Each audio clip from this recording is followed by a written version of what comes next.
Next, I'm pleased to welcome Mayor Sam Liccardo. Sam, you give me hope for the future. Thank you so much for joining us today. Well, good afternoon. It is really an honor for me to be here with so many incredible people who have been champions for our environment for years. And thank you very much. You're welcome, sir. All right, that'll work. Well, that worked for I'll try you? to use my outside voice. You can take it out, too, if you need to. Okay, we'll leave it. So first, I want to acknowledge many of my colleagues who work throughout the Bay Area in elected roles. And I will ask us to follow the Silicon Valley tradition if we can, although we all love applause. If we can relegate each applause to merely one clap for each individual, I announce that will help us get through the list. First, I'm honored to be here with former U.S. Congressman Pete McCloskey. For those of you who cheered, you violated the rule. I just want you to know. All right. A great supervisor from San Mateo County, Dave Pine. Deborah Penrose, Half Moon Bay Vice Mayor. Deborah Ruddock, Half Moon Bay Mayor. Catherine Carlton, the Menlo Park Council Member. Our Menlo Park Mayor, Kirsten Keith. Tricked you that time, didn't I? All right. Morgan Hill Council Member, Renee Spring. Pat Showalter, Council Member from this great city of Mountain View. Karen Holman, Council Member and former Mayor of Palo Alto. Teresa O'Neill, Council Member from the city of Santa Clara. Cecily Harris, Mid-Peninsula Regional Open Space District Director. Peter Siemens, Peter Siemens, the Mid-Peninsula Regional Open Space Director also. Dorsey Moore, a director with the Santa Clara Valley Open Space Authority. Mike Potter, also a director with OSA. Barbara Keegan, a director with our Santa Clara Valley Water District. And from the Office of Senator Jerry Hill, Joan Dentler. From the Office of Council Member Don Rocha, Peter Hamilton. And from the Office of San Jose Council Member Sergio Jimenez, Helen Chapman. And I believe we also have former Assembly Member Rich Gordon, great champion of the environment. Thank you, Rich, for your leadership. Thank you all for joining us, whether you got a clap or not. The Committee for Green Foothills is here because you are here. And we are so incredibly grateful for your support. I say that we, representing the 1 million residents of the small town here known as San Jose, we are incredibly grateful for your commitment to the work of the Committee for Green Foothills. This organization has doubled in size in just the last few years under great leadership. I think we all recognize Megan's done an incredible job. Thank you, Megan.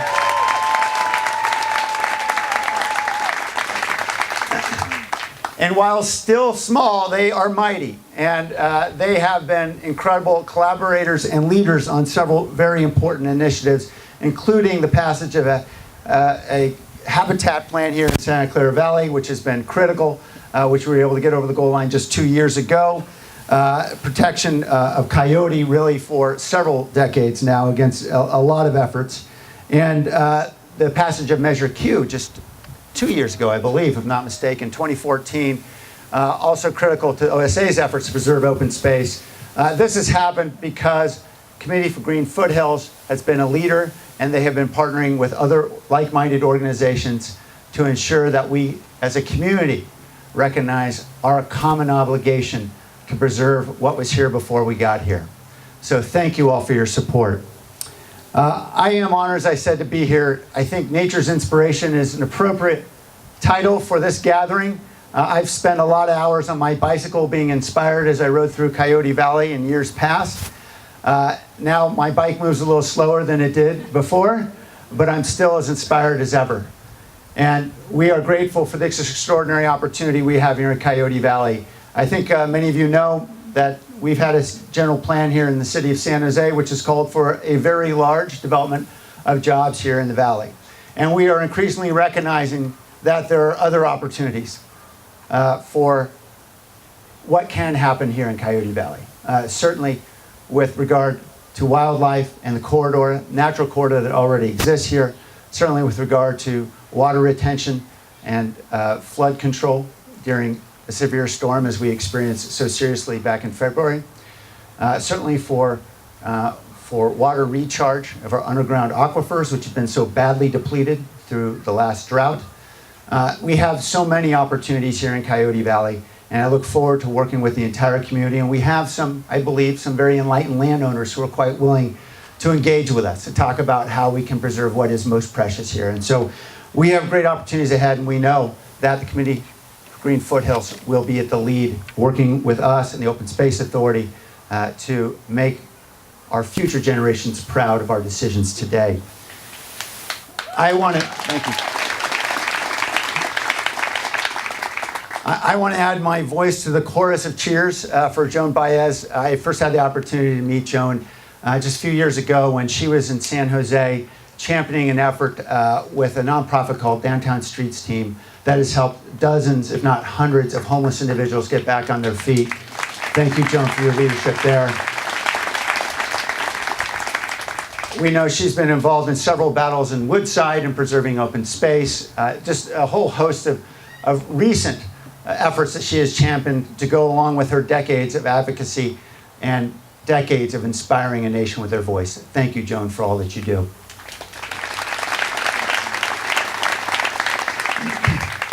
And finally, I just wanted to welcome everybody here to San Jose. We are honored to have you here. We've got a lot going on.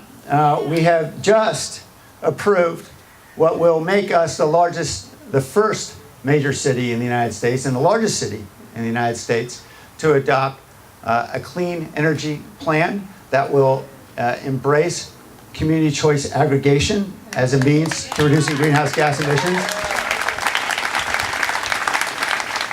I know Dave Pine and others have been working on this for many years, but San Jose Clean Energy will launch this spring. We're very excited about that.